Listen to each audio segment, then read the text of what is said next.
Bonjour. Mais c'est ma place habituelle ici. C'est sur cette chaise que je m'assois le plus. Alors il y a un nouveau concept, c'est ça? Je dois lire des questions. Elles sont où? Ah, d'accord, d'accord. C'est ce petit tas, je suppose. D'accord, je dois prendre une question. D'accord, allons-y. Alors, à quel moment est-ce que tu t'es rendu compte que tu étais gay? Ou comment est-ce que tu es devenu gay? C'est deux questions en une. Je vois que c'est des questions personnalisées en plus. Alors, je n'ai pas découvert que j'étais gay, j'ai toujours été gay. Non. Un jour, j'ai vu une série de panneaux dans une ville et c'était marqué si tu lis ceci, c'est que tu es gay. Alors, c'est comme ça que j'ai su que j'étais gay. Bon, un peu plus sérieusement. Euh, Bon, j'aurais deux, trois anecdotes à raconter. Je pense que cette vidéo va être interdite aux moins de 18 ans. Alors, si vous n'avez pas 18 ans, veuillez quitter cette vidéo. Si vous êtes facilement choqué, vous pouvez aussi passer votre chemin sans autre. Voilà, maintenant vous êtes prévenu. Vous ne pourrez pas dire que vous ne saviez pas. Alors, il y a une époque où je couchais avec des femmes, hein, mais je ne trouvais pas ça incroyable. Mais vous savez, les lesbiennes, elles racontent le même genre de choses. Elles disent qu'elles couchaient avec des hommes et que c'était pas génial, mais que le jour où elles ont essayé avec une femme, alors là, c'était la révélation. Bon, je pourrais aussi répondre de façon beaucoup plus crue, hein. Je pourrais dire que bah, il y en a qui aiment la chatte et d'autres qui aiment la bite, tout simplement. Ah, arrête. Arrête de me regarder comme ça. Elle est pas mal, mon imitation de toi, hein. C'est toujours agréable de répondre comme un bibo punk. D'ailleurs, on adore se taquiner, lui et moi. Bon, je pense que je vais passer le reste de la vidéo à répondre à cette question. Un jour, j'étais en train de me promener de nuit. En fait, j'essayais de regagner ma voiture. Je venais de sortir d'une pièce de théâtre et sur le chemin, j'ai croisé un travesti. Je lui ai dit poliment bonjour, ou bonsoir plutôt. Et je sais pas, on a échangé deux, trois mots et à un moment donné, il m'a demandé tu veux que je te suce? Et là, un peu surpris, je lui avais répondu, mais vous êtes un homme, n'est-ce pas? Et il m'a dit, oui, oui, oui. Et il m'a pas fallu réfléchir trop longtemps. Je lui ai dit, ok, allons-y. On est allé derrière des buissons. Et voilà, il a commencé à me faire une gâterie. Bon, c'était pas l'endroit le plus discret parce qu'il y a quand même des voitures qui passaient. Alors, j'espère que les conducteurs étaient attentifs à la route, mais par contre, s'il y avait des passagers, ils pouvaient quand même nous voir pendant une ou deux secondes. Et là, franchement, j'avoue, c'était la meilleure fellation de toute ma vie. Alors, je n'ai jamais revu cette personne. C'était une rencontre très furtive, très agréable. Ça fait partie de ces moments magiques de la vie. J'aurais bien voulu le revoir. Alors, j'ai vu qu'il faisait de la plonge dans un restaurant, mais je n'ai pas eu l'occasion de lui parler. Et le temps que je retourne dans ce restaurant, il avait déjà changé de travail, il avait disparu. Il y a une deuxième anecdote. Un jour, j'étais de nouveau allé me promener. Oui, oui, j'adore me promener au bord du lac, en pleine nature, etc. J'étais tout près d'une plage que je ne connaissais pas. Et là, j'ai vu un homme qui a été charmant, très sympathique. Nous avons discuté un peu, mais après, nos chemins se sont séparés. Il a voulu aller à droite et moi, je suis allé à gauche. Et là, je ne parle pas forcément de politique, hein. Soyons bien au clair là-dessus. Mais à un moment donné, je suis arrivé à une sorte de cul-de-sac et j'ai dû rebrousser chemin. Et un peu plus loin, j'ai recroisé ce monsieur. Et il m'a proposé de l'accompagner et nous nous sommes retrouvés sur cette fameuse plage et il m'a fallu quand même un petit moment pour me rendre compte qu'on était sur une plage nudiste. Alors, nous avons continué à discuter, nous nous sommes assis. Là, il s'est entièrement déshabillé et il m'a proposé de me déshabiller aussi. J'ai dit non au début. Il a insisté. Alors j'ai accepté parce que au fond, je n'ai pas de problème avec mon corps ni avec la nudité.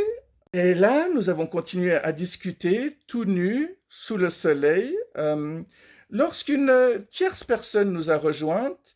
Et là, ce qui m'a frappé, c'est que je n'avais pas du tout l'habitude des plages nudistes, c'est que ce nouveau monsieur n'a fait que de regarder mon sexe. Alors, il ne m'a pas regardé une seule fois dans les yeux, et pendant qu'il nous posait des questions, ben, il regardait nos sexes. Alors, toi, tu viens d'où? Toi, tu viens souvent ici. Vous voyez un peu le tableau, hein? Il va de soi qu'il était aussi totalement nu. euh, et c'est là que quelque chose de très bizarre s'est passé, c'est qu'il s'est assis à côté de moi, et l'autre monsieur avec qui je discutais depuis un moment s'est assis à ma gauche. Donc j'étais entre deux, et là ils ont commencé à me caresser, et j'ai trouvé ça très agréable. Alors le nouveau monsieur qui était sur ma droite m'a dit que ça se voyait que j'étais gay. Je l'ai assez mal pris parce qu'à l'époque, ben, je ne pensais pas que je l'étais. Il n'y avait pas encore eu l'épisode de la fellation en pleine nuit dans la rue derrière un buisson. Alors ce jour-là, j'ai été un peu surpris de découvrir la perversité qu'il y avait sur les plages nudistes. Donc c'est pas forcément que des endroits où les gens sont nus. Il y a des petits coins.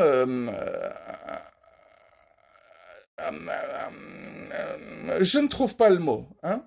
Perversité, ça va très bien. Alors, malheureusement, c'est ce genre de emplacement qui donne une mauvaise réputation aux plages nudistes, parce que tout le reste est parfaitement convenable, les gens sont respectueux.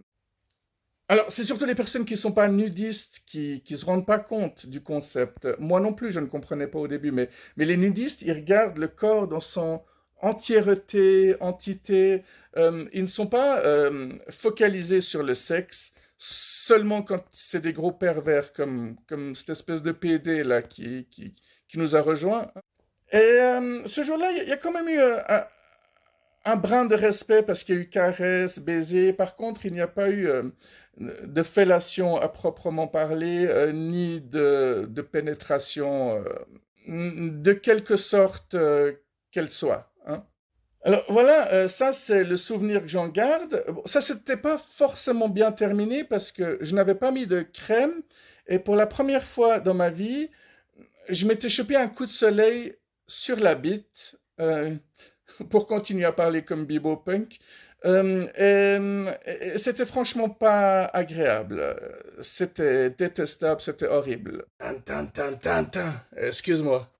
Troisième petite histoire. Alors, j'ai commencé du plus cru. La deuxième histoire que je viens de vous raconter est la deuxième histoire qui m'est arrivée, mais celle que je vais vous raconter maintenant, la troisième, est en réalité la première chose qui m'est arrivée chronologiquement. J'avais un ami que j'appréciais particulièrement, mais un soir, il m'a invité chez lui, on a mangé une pizza, on a beaucoup discuté, mais lorsque je lui ai demandé de me faire visiter la maison dans laquelle il était, euh, les choses ont un peu basculé. Parce qu'en en fait, détail important, nous n'étions pas chez lui parce qu'il logeait chez sa tante à ce moment-là. Il n'avait plus de logement. La tante n'était pas là ce soir-là, mais en me faisant visiter toutes les pièces, j'ai découvert qu'il y avait une chambre dans laquelle il y avait plein de costumes parce que la tante était apparemment costumière. Elle créait des costumes pour les personnages au théâtre. Et là, je ne sais pas ce qui m'a pris, mais j'ai vu une magnifique robe jaune et j'ai eu une envie subite de l'essayer. Alors, j'ai commencé à me déshabiller euh, et j'ai dit à mon ami, il faut absolument que j'essaye cette robe. Et j'ai commencé à l'enfiler et je ne vous dis pas la surprise de mon ami qui ne s'attendait pas du tout à ça. Ouais, j'avais un petit peu soif. J'ai demandé à mon ami d'aller chercher un appareil photo. À l'époque, il n'y avait pas le téléphone portable digital. On faisait encore des photos avec de vrais appareils photo. Et pendant que j'étais en train d'enfiler la robe, j'ai insisté, j'ai dit, va chercher un appareil photo, prends-moi en photo. Et lui, il arrêtait pas de me demander, Figgy, il m'appelait Figgy, t'es sûr que ça va, Figgy? Tu vas bien? Est-ce que tu as besoin d'aide? Est-ce que tu es vraiment sûr que tout va bien? Et moi, j'étais en train de m'amuser, j'étais aux anges, en train d'essayer d'enfiler cette robe jaune magnifique, en train de dire oui, ça va, prends-moi aux photos. Alors, il a pris des photos, mais malheureusement, c'est la dernière fois que je l'ai vu. Alors, je ne sais pas du tout si je l'ai traumatisé ou si il s'est rendu compte qu'il était aussi gay et qu'il était tombé amoureux de moi, hein, c'est tout à fait possible. Et malheureusement, je n'ai jamais vu les photos. Voilà, il y a pas mal de personnes qui ont pris des photos de moi. J'ai posé pour deux, trois photographes, mais à chaque fois, ils ont tous disparu de ma vie avant que je puisse voir le résultat. Je ne sais pas s'ils se sont fait plein de fric grâce à mes photos, parce que je sais que je suis très photogénique, hein, cela va de soi. Bon, je ne sais pas si on a le temps pour encore une question. J'ai envie de répondre à une autre. Est-ce qu'on t'a déjà menacé de mort parce que tu es gay? Alors oui, et ce ne sont pas que des hétéros, hein. Il y a aussi des homos qui m'ont menacé de mort aussi parce que voilà, on ne s'entend pas tous, hein, faut pas croire. Fais-tu partie du mouvement LGBT? Alors, je suis clairement LGBT, mais officiellement, je ne fais pas partie du groupe mouvement LGBT pour diverses raisons, hein, dont je ne vais pas parler aujourd'hui. Mais comme je vous disais, c'est pas comme si on s'entendait tous. Dans les LGBT, il y a du bon, il y a du mauvais, hein, comme partout. Est-ce que tu détestes les hétéros? Non, pas du tout. Une bonne partie, oui, mais pas tous. Mon ami Bibo Punk, je l'adore. C'est pas évident de monter dans les émotions. Vous avez remarqué, dès que je suis dans les émotions, ma voix devient tout de suite plus grave. Mais c'est pas grave. T'as vu, je fais aussi de la poésie. Et de très belles rimes. Et des gestes sensuels. Est-ce qu'on t'a déjà insulté en te faisant un compliment en même temps? Oui, ça m'arrive qu'on me dise toi, t'es pas si con pour un PD. Bon, je crois qu'on peut arrêter là. Je crois que je n'ai jamais autant parlé sur cette chaîne. Ah, j'arrête pas de perdre des cheveux. Ok, bye bye. Bonne journée à tous. Merci.